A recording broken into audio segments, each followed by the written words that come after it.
Hello students, I am Anshul Khanna, Assistant Professor, Department of Computer Science, and today we will be discussing the topic constraints from DBMS.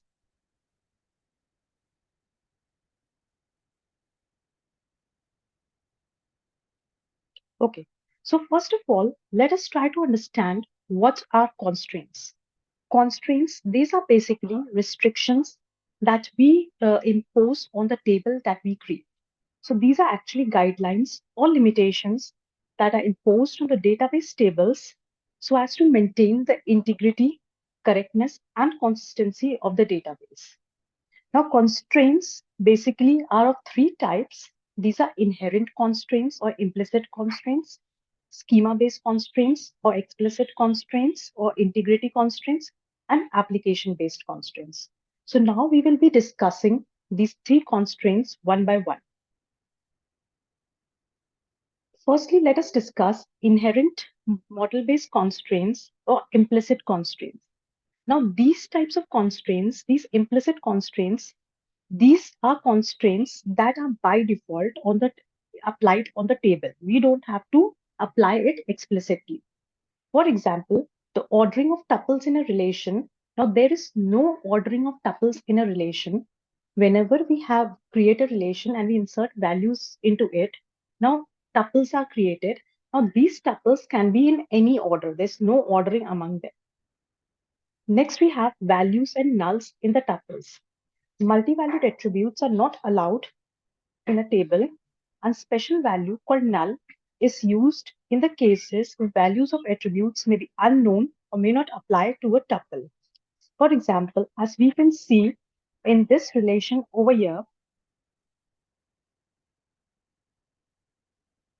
now the first name, as you can see over here, all the entities are having some values. Similarly, roll number is the primary key over here, and all are having some values. But in middle name, you can see there are certain students who do not have any value. For example, this student. This student is not having any value. Similarly, this student is also not having any value. Next, this student is also not having any value. So these students, they are going to have the null value. That means either there can be two cases, either the value does not apply over here or it may be unknown. Similarly, any column or any attribute where the value is unknown, that can be replaced with none. Next, we have explicit constraints or integrity constraints. Now, these explicit constraints we are going to study in detail.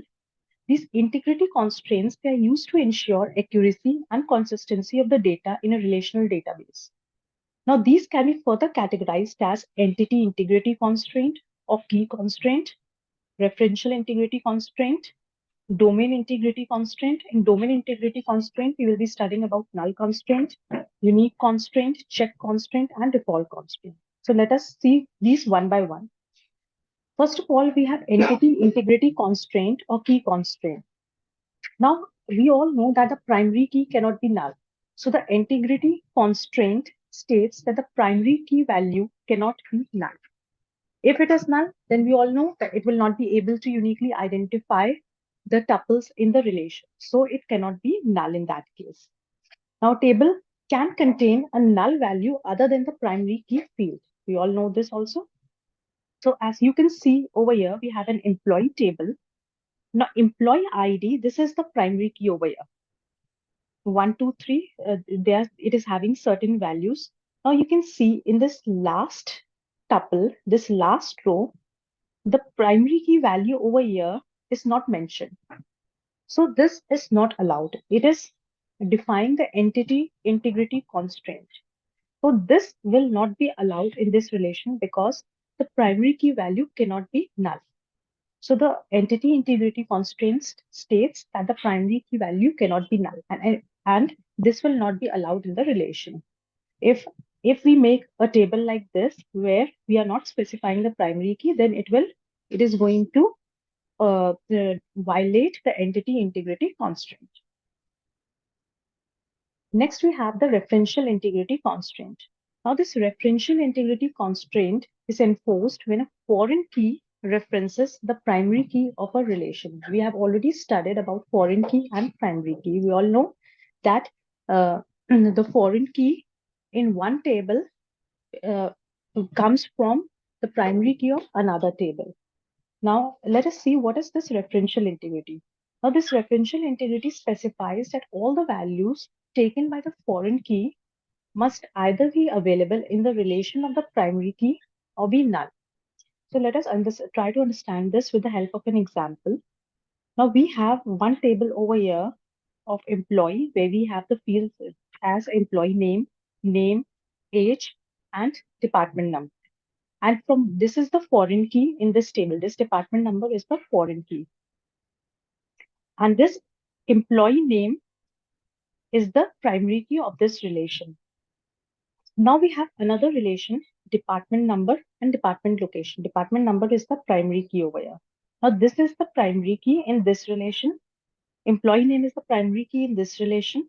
And foreign key, this is the foreign key in this relation. And this foreign key, from where it is getting its value?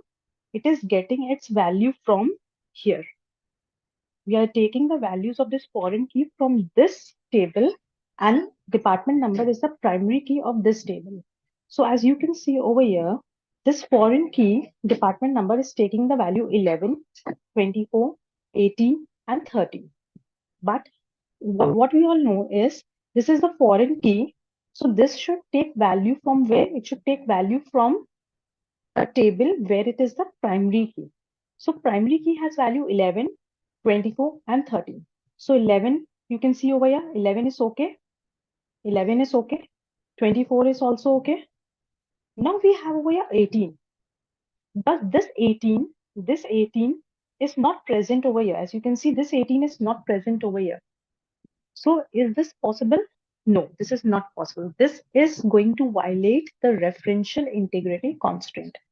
So the referential integrity constraint states that this in the relation where this is the foreign key, this can only take values from the primary key. Means it can only take values like 11, 24, and 13.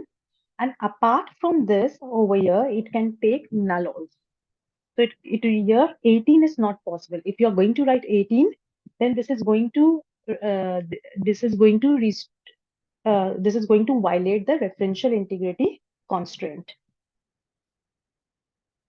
Next, we have the domain constraints. So let us now try to understand what are domain constraints. So domain constraints, they tell you that we can take values from this particular domain only. Okay, so these domain constraints specify the set of possible values that may be associated with an attribute. Now, some of the domain constraints that we know is null constraint, unique constraint, check constraint, and default constraint. So let us study these also. Now, null constraint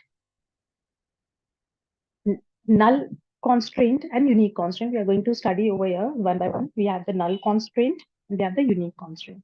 So null constraint states that the values should not be null. Okay, whenever we are going to specify, like we write not null, means that attribute should not contain a null value. Okay, all the values should be not null. So not null constraint specifies, if we specify a field in the table to be not null, then that field will never accept null values. Similarly, unique constraint will specify that all the values should be unique in that attribute. Okay, so this constraint helps you uniquely identify each row in the table. If all the values are unique, we will be able to identify uniquely each row of the table. Let us try to understand this with the help of an example. Now, this is a department relation. Now we have over here, let us say we are specifying that department name is unique. Okay, so you can see over here, all the values over here, you can see over here, all the values like this, this, and this, all the values are unique over here.